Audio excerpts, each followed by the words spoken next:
The same arguments which have been used to target India have not been applied to the largest oil importer, which is China, has not been applied to the largest LNG importer, which is the European Union. When people say we are funding the war or putting money in the coffers of Putin, India-European Union trade is bigger than India-Russia trade. So is American money not, European money not putting money into Putin's coffers?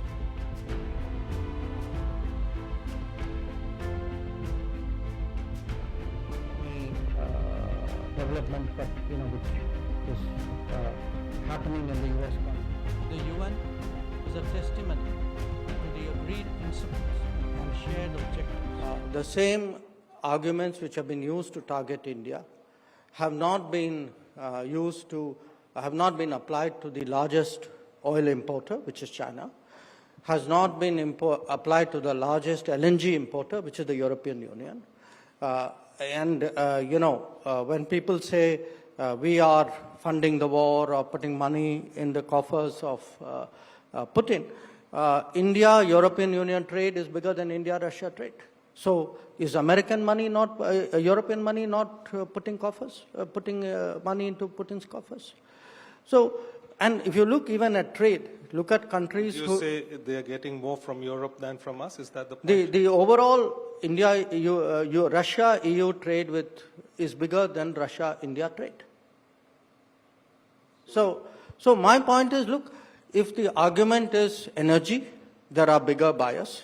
If the argument is who's trading more, there are bigger traders. If the argument is, by the way, percentage of increase, okay? Now, yes, some countries haven't increased the percentage because they've gone and bought oil from Iran, okay? To which also the Americans have objections. So my point, look, there is a certain inconsistency here.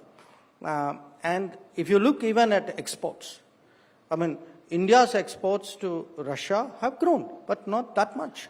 I can think of some other countries whose exports have grown dramatically after 2022. And if our exports have suddenly surged, you know what that means. You won't name those countries? I think go look at the trade statistics, it's pretty obvious. So here's my point. At the end of it all, I think there is an issue of decisions which we make in our national interest. That's our right. So in my business, we would say that's what strategic autonomy is about. Friends, we are an exceptional nation, and we are exceptional because we are a civilization. That we should do everything to stabilize the world energy markets, including buying oil from Russia. We are not the biggest purchasers of Russian oil, that is China. We are not the biggest purchasers of Russian LNG. I'm not sure, but I think that is the European Union. We are not the country which has the biggest trade surge with Russia after 2022. I think there are some countries to the south. We are a country where actually the Americans said for the last few years that we should do everything to stabilize the world energy markets, including buying oil from Russia. Incidentally, we also buy oil from America, and that amount has been increasing. So, quite honestly, we are very perplexed at the logic of the argument that you had referred to. Recently, in a blatant show of hypocrisy, Trump hosted Russian President Vladimir Putin in Alaska for a summit. He gave Putin a red carpet welcome and gave him a ride in the presidential car called the Beast. This comes after Trump blasted India for buying oil from Russia and fueling the war in Ukraine.